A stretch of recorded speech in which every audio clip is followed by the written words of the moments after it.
హడలెత్తిస్తున్నారు. ప్రభుత్వ ఖర్చు తగ్గించుకునేందుకని చెప్పి ప్రభుత్వ ఉద్యోగాలని తొలగిస్తున్నారు ట్రంప్. ఇదొక సంచలనమైన నిర్ణయమే. 23 లక్షల మంది ప్రభుత్వ ఉద్యోగులు అమెరికాలో పనిచేస్తుంటే దాంట్లో 90% మంది అంటే సుమారుగా 20 లక్షలకు పైబడే వారందరిని కూడా తొలగిస్తున్నారట. వారందరూ తొలగించడం కోసం ఇప్పటికే నోటీసులు కూడా జారీ చేశారట. దీనికి ఎలాన్ మస్క్ ని కమిటీ చైర్మన్ గా ఆయన్ని ఒక కీలకమైన బాధ్యతలు అప్పచెప్పి ట్రంప్ ఈ నిర్ణయం తీసుకున్నారు. DOGE department of government efficiency ఇప్పుడు ఈ యొక్క సంస్థనే లేకపోతే ప్రభుత్వ రంగ సంస్థ అనేటువంటి ఇది ఒక నిర్ణయం తీసుకుంది. ప్రభుత్వ ఉద్యోగులను తొలగిస్తూ కీలక ప్రకటన చేసింది. నిన్న ఒక్కరోజే సుమారుగా 10,000 మంది ఉద్యోగులను తొలగించింది. అమెరికా ప్రభుత్వాధీనంలోకి వివిధ శాఖల్లో ఉన్నాయి. అయితే సుమారుగా శాఖల్లో 23 లక్షల మంది ఉద్యోగులు పనిచేస్తున్నారు. 90% మంది ఉద్యోగులకు ఇప్పటికే తొలగింపు నోటీసులు కూడా వచ్చాయి. ఎలాన్ మస్క్ నేతృత్వంలోని డోజ్ సిఫార్సులని ఆధారంగా ఈ నోటీసులు జారీ చేసినట్టు తెలుస్తోంది. ఇప్పటికే 75,000 మంది స్వచ్ఛందంగా వాలంటరీ రిటైర్మెంట్ తీసుకున్నట్టు తెలుస్తోంది. వాలంటరీ రిటైర్మెంట్ కి సిద్ధమైనట్టు తెలుస్తోంది. ఇక ట్రంప్ నిర్ణయాలతో ప్రపంచవ్యాప్తంగా ఆందోళన కలిగిస్తోంది. సో వివిధ శాఖల విషయానికి వస్తే ఫెడరల్ అది అంతర్గత వ్యవహారాల విభాగం కానివ్వండి, ఇంధన విభాగం, వ్యవసాయ విభాగం, ఆరోగ్య మానవ సేవల విభాగాల్లోని సిబ్బందిని కూడా కోత విధించారు. సైన్యంలోకి ట్రాన్స్జెండర్ నియామకానికి అమెరికా నిషేధించింది. ఇక అలాగే మిలిటరీ లింగ మార్పిడి మధ్య ప్రక్రియ పైన కూడా వేటు వేసింది. చాలా సంచలన నిర్ణయాలు తీసుకున్నారు. డోజ్ ఇచ్చినటువంటి నివేదిక ఆధారితంగానే ట్రంప్ ఈ నిర్ణయం తీసుకున్నారు. అయితే అక్కడ ఎటువంటి సినారియో ఉంది ఉద్యోగుల తొలగింపు పైన? సుమారుగా 20 లక్షల ఉద్యోగాలు పోబోతున్నాయి. దీని కారణంగా ఇప్పటికే 10,000 మందిని ఆల్రెడీ తొలగించేశారు. మరొక 75,000 మందిని స్వచ్ఛందంగా వారంతట వారే వాలంటరీ రిటైర్మెంట్ కోసం ప్రయత్నం చేస్తున్నారు. వాలంటరీ రిటైర్మెంట్ తీసుకోవడానికి సిద్ధంగా ఉన్నారు. అయితే మిగిలినటువంటి 20 లక్షల మందికి అంటే 90% మందికి నోటీసులు జారీ అయ్యాయి. కాబట్టి ఆ 90% మందిని కూడా ఇప్పుడు వెంటనే ఉద్యోగాలను తొలగించబోతున్నారు. వారికి సంబంధించి కొన్ని అంటే అంత కర్కశంగా డైరెక్ట్గా తొలగించే అవకాశం లేకపోవచ్చు. బహుశా కొన్ని వెసులుబాట్లు ఇచ్చే అవకాశం అయితే ఉంది. అయితే దీనికి సంబంధించి కొన్ని డీటెయిల్డ్గా మనం తెలుసుకునే ప్రయత్నం చేద్దాం. అమెరికాలో ఈ విషయంపై ఎటువంటి చర్చ కొనసాగుతుంది తెలుసుకునే ప్రయత్నం చేద్దాం. అదే సిద్ధంగా అక్కడ పబ్లిక్ ఏమనుకుంటున్నారు ఉద్యోగ తొలగింపు పైన, అమెరికాలో ఎటువంటి సినారియో ఉండబోతుంది తెలుసుకుందాం. ఎస్, తెలుగువాడు అక్కడే అమెరికాలో ప్రభుత్వ రంగ సంస్థకు సంబంధించి ఒక ఇండైరెక్ట్ ఉద్యోగం చేస్తున్నాడు. ప్రభుత్వానికి సంబంధించి ఆయన కాంట్రాక్ట్ ఉద్యోగం చేస్తున్నాడు సాఫ్ట్వేర్ డెవలపర్గా. మనతో పాటు అందుబాటులో ఉన్నారు జూమ్లో Venu. Yes Venu, good evening. అక్కడ మీకు గుడ్ ఈవినింగ్. ఇప్పుడు గుడ్ ఈవినింగ్ అండి. రైట్, ఏంటి 23 లక్షల మంది ప్రభుత్వ ఉద్యోగులు ఉంటే 90% మంది తొలగించాలని నిర్ణయం ట్రంప్ తీసుకున్నారు. డోజ్ ఇచ్చినటువంటి నివేదిక ఆధారితంగా 20 లక్షల మందికి ఉద్యోగాలు పోతున్నాయి. సో వాటి ప్రభావం ఎలా పడే అవకాశం ఉంది? దానిపైన ఎటువంటి టాక్స్ నడుస్తున్నాయి అక్కడ? ఇప్పుడు ప్రభావం అంటే ఫర్ ఎగ్జాంపుల్ స్టాక్ మార్కెట్ లాంటిది చూసుకున్నాం అనుకోండి, tech stocks, Microsoft, Apple, Amazon, NVDA, వాటికి పెద్దగా ఎఫెక్ట్ ఉండవు. అంటే కొంచెం ఫ్లక్చువేషన్ ఉంటుంది కానీ పెద్దగా ఎఫెక్ట్ ఉండవు. కానీ ఇప్పుడు డిఫెన్స్ అండ్ గవర్నమెంట్ కాంట్రాక్ట్స్ తీసుకున్నాం అనుకోని, ఎల్ఎంటీ, ఆర్టీఎక్స్, బిఏహెచ్ లాంటి అవి చాలా ఎఫెక్ట్ అవుతాయి. అలాంటి స్టాక్ మార్కెట్స్ అనేవి చాలా కింద పడిపోతాయి. ఫైనాన్షియల్ మార్కెట్స్ కానీ జాబ్ కట్స్, అన్సర్టెనిటీ మార్కెట్స్ వల్ల చాలా నెగిటివ్గా ఇంపాక్ట్ అవుతాయి. ఇప్పుడు అదే ఇది కాకుండా స్టాక్ మార్కెట్ కాకుండా కొత్తగా ఇప్పుడు క్రిప్టో మార్కెట్ వచ్చింది. After Musk coming to the DOGE, crypto market కానీ చాలా హైప్ లో ఉంది. ఇప్పుడు like DOGE group influence policies కానీ, డాజ్ బిట్ కాయిన్ ఇలాంటి కొంచెం సిన్స్ ఆ పేరు కనుక అట్లా బయట వినపడుతుంది కాబట్టి కొంచెం అవి స్పైక్ అయ్యే అవకాశాలు ఎక్కువ ఉన్నాయి. జాబ్ మార్కెట్కి వస్తే ఇప్పుడు దాకా 23 lakhs దాకా లే ఆఫ్స్ అయితే బాగానే జరిగాయి. అంటే టు రెడ్యూస్ కన్జ్యూమర్ స్పెండింగ్ అన్నట్టుగా. చాలా మంది at least around 1 lakh people, 75 to 1 lakh people, నాకు కరెక్ట్ కౌంట్ తెలీదు, but 75K to 1 lakh people voluntary retirement తీసుకున్నారు. అంటే ఈ మంత్ ఫిబ్రవరి ఎండ్ లోపున కనుక వాళ్ళు వాలంటరీ రిటైర్మెంట్ తీసుకుంటే it is like kind of 2 opportunities. Either వీళ్ళందరూ ఫైర్ అయిపోవటం కానీ, ఈ ఫైర్ అవ్వక ముందే వాలంటరీ రిటైర్మెంట్ లాంటివి ఏమైనా తీసుకుంటే నెక్స్ట్ 8 months వాళ్ళకి శాలరీ ప్లస్ బెనిఫిట్స్ ఇస్తారు. ఆ తర్వాత ఆ పెన్షన్ బెనిఫిట్స్ ఏదైతే ఉంటుందో సోషల్ సెక్యూరిటీ, 401k బెనిఫిట్స్ గట్లా ఇస్తారు. After 8 months they are like they are no longer a government employees. ఇదంతా ఎందుకు చేస్తున్నారంటే ప్రస్తుతానికి దేని అంటే ఇప్పుడు ఎలాన్ మస్క్ ఏమనుకుంటున్నాడు? వేణుగారు, ఇక్కడ ట్రంప్ తీసుకున్న నిర్ణయం పైన అంటే 23 లక్షల మంది ప్రభుత్వ ఉద్యోగంలో పనిచేస్తున్న వారే కదా డైరెక్ట్ గా? ఎస్ డైరెక్ట్ సో అటువంటి వారిని ఆల్రెడీ విధుల్లో ఉన్న వారిని వాళ్ళు పనిచేస్తున్న వారిని తొలగించడం అంటే అక్కడ ఆ సంబంధిత డిపార్ట్మెంట్ కి కొంత ఉద్యోగుల కొరత ఉండదా, అంటే ఎంప్లాయీస్ కొరత ఉండదా, అంటే వాళ్ళు నిరుపయోగంగా ఉన్నారు ఇప్పుడు? కొరతే కాదు, అంటే కొన్ని అంటే ఇప్పుడు కొంతమందికి ఏమో పెయిడ్ ఆఫ్ టైం లాగా ఇచ్చారు. ఫర్ ఎగ్జాంపుల్ ఐఆర్ఎస్ తీసుకున్నాను అనుకోండి, అందులో అట్లీస్ట్ 20,000 పీపుల్ దాకా పెయిడ్ ఆఫ్ లో పెట్టేశాడు. వాళ్ళనైతే ప్రస్తుతానికైతే నిధుల్లోంచి తీసేసి పెయిడ్ ఆఫ్ లో ఉంచారు.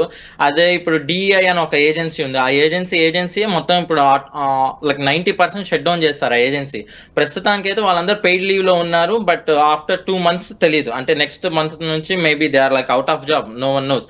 ఇంకా బట్ కాంట్రాక్టర్స్ అయితే ఆబ్వియస్ గా కాంట్రాక్టర్స్ అన్ని క్యాన్సిల్ చేసేసారు. ఎగ్జిక్యూటివ్ ఆర్డర్ ఉంది ప్రస్తుతానికి, ఫెడరల్ ఏజెన్సీ వాళ్ళు కొత్త ఎంప్లాయ్మెంట్ ఎవరికి ఇవ్వద్దు, కొత్త contractors unless it is super important ఎవరికి కొత్త కాంట్రాక్టులు కానీ రిలీజ్ చేయొద్దు అనేది ఒక ఎగ్జిక్యూటివ్ ఆర్డర్ ఉంది. ఇప్పుడు ఆ యుఎస్ఐడి ఉంది రీసెంట్ గా, దానికి అంత 90% ఆఫ్ ఫైనాన్షియల్ సర్వీసెస్ మొత్తం కటప్ చేసేసారు ఎలాన్ మస్క్ రీసెంట్ గా, స్టేటింగ్ దట్ యుఎస్ఐడి లో అంటే లాస్ట్ గవర్నమెంట్ లో some sort of a scam జరిగింది అని. But we doesn't know like what everything still court case అని ఇట్లా నడుస్తా ఉంది. కాకపోతే వచ్చిన తర్వాతకైతే ఈ డాడ్జ్ అనేది అయితే ఫుల్ విగరస్ గా అన్ని, నాట్ ఓన్లీ లైక్ డిఐ, ఇప్పుడు మనం డైవర్సిటీ ఈక్విటీ ఇన్స్టిట్యూషన్ తీసుకున్నాం అనుకోండి, అది మొత్తానికి షట్ డౌన్ చేసేసారు. అన్ని ఏజెన్సీస్ కి నోటీసులు కానీ పంపించారు, ఆ ఏజెన్సీ షట్ డౌన్ అయింది, దానికి సంబంధించిన ఏమైనా డేటా కంటెంట్ అట్లుంటే తీసేయండి అన్నట్టుగా. ఇప్పుడు కొత్తగా యుఎస్ఐడి అని ఇంకో ఏజెన్సీని పట్టుకున్నారు. అట్లా అన్ని ఏజెన్సీస్ కి అయితే రావడం జరుగుతుంది. ఫస్ట్ అయితే ఒక లేయర్ ఆఫ్ జాబ్ అయితే చాలా తగ్గించారు.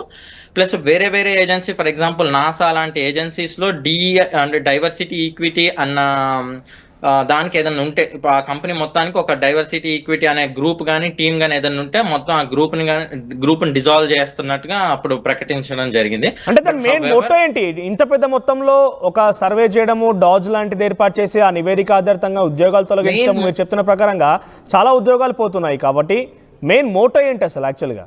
మెయిన్ మోటో ఏంటి అంటే ప్రీవియస్ గవర్నమెంట్ ఎక్కువ మనీ స్పెండ్ చేశారు, అంటే అవసరం లేని వాటి మీద మనీ స్పెండ్ చేశారు, నేను అది తగ్గిస్తాను.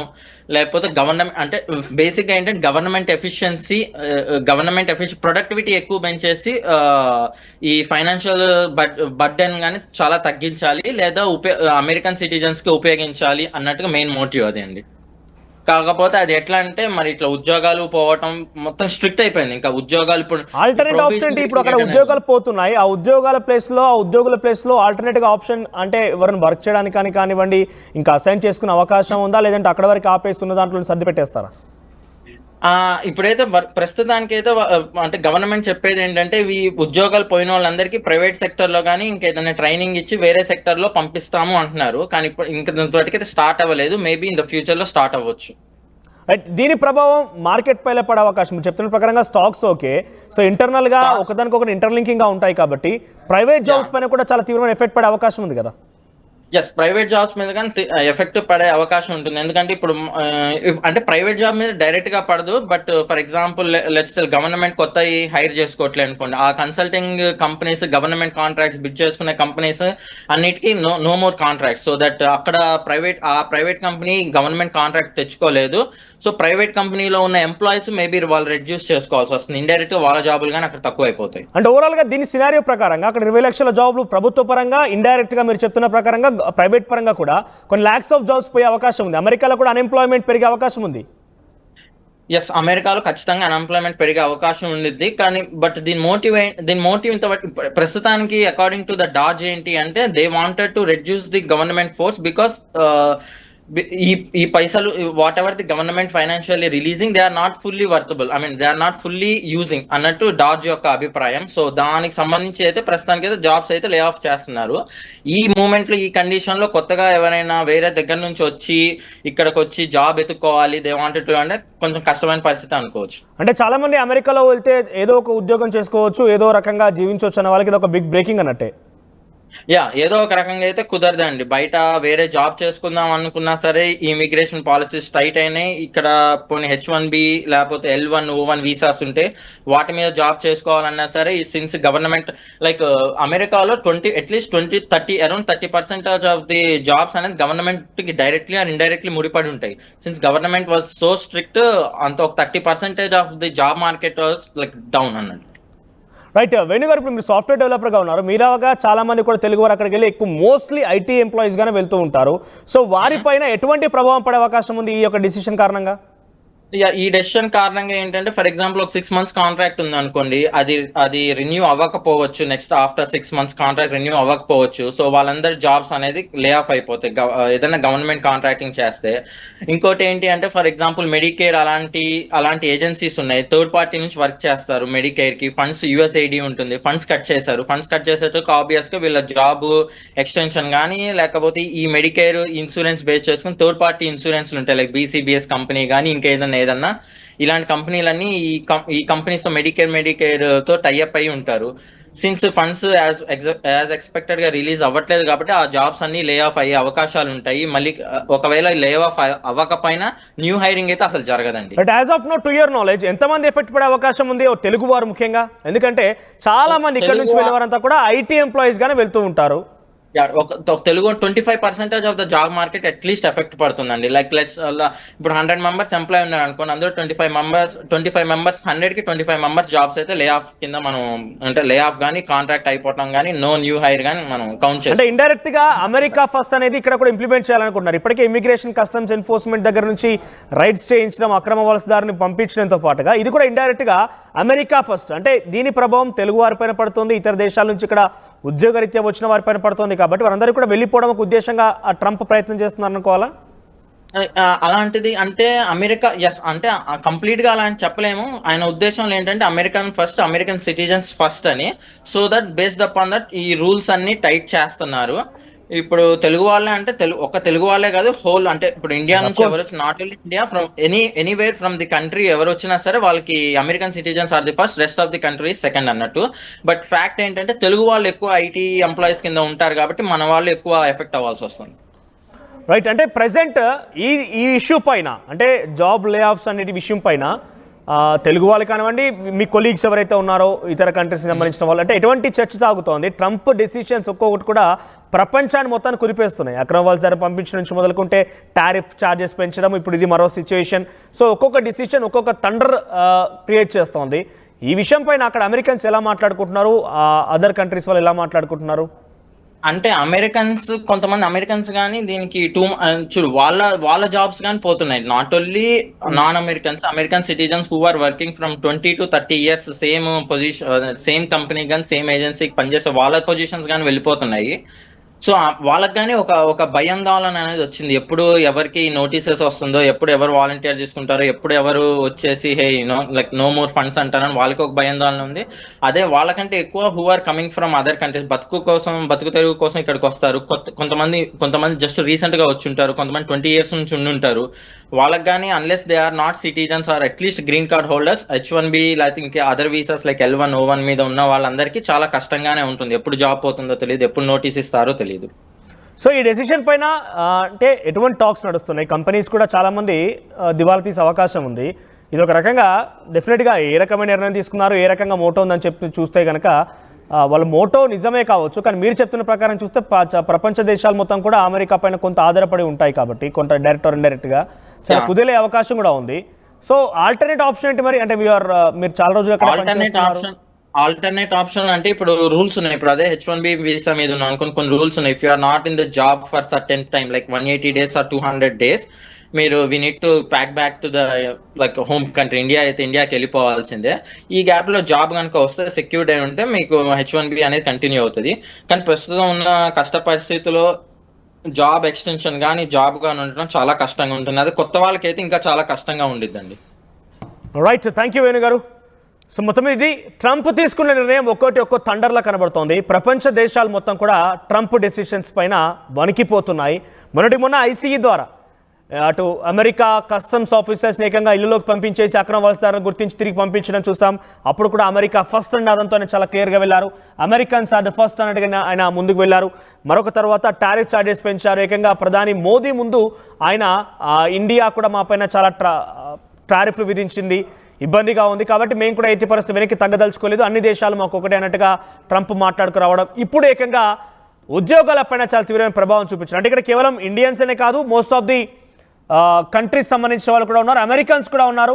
సో తమ యొక్క ప్రభుత్వం సంబంధించి నిధుల దుర్వినియోగం జరుగుతోంది, ఏకంగా పెద్ద మొత్తంలో ఖర్చు చేయాల్సి వస్తుంది, కాబట్టి ఖర్చును తగ్గించుకోవడం కోసం అని చెప్పి ప్రభుత్వ ఉద్యోగం తొలగిస్తున్నారట. మరి వారికి ఆల్టర్నేట్గా ఎవరైనా అక్కడ విధుల్లో చేరుతారా, వారికి ఆల్టర్నేట్గా ఇంకెవరైనా ఉంటారనేది కొంచెం సస్పెన్స్గా ఉంది, ఇంకా క్లారిటీ లేదు. కానీ ఇప్పటికే 90% మందికి నోటీసులు కూడా జారీ అయ్యాయి. 23 లక్షల మంది ప్రభుత్వ ఉద్యోగులు అమెరికాలో పనిచేస్తుంటే, అమెరికాలో ప్రభుత్వ ఉద్యోగంలో పనిచేస్తుంటే 90% మంది అంటే సుమారుగా 20 లక్షలకు పైమాటే 20 లక్షలకు పైమాటే వారంతా కూడా ఉద్యోగాలు కోల్పోతున్నారు. ఇప్పటికే 75,000 మంది స్వచ్ఛందంగా తమకు తామే ఉద్యోగాల నుంచి పక్కకు జరుగుతున్నాము, మేము రిటైర్మెంట్ తీసుకున్నామంటూ వారు ప్రకటించేశారు.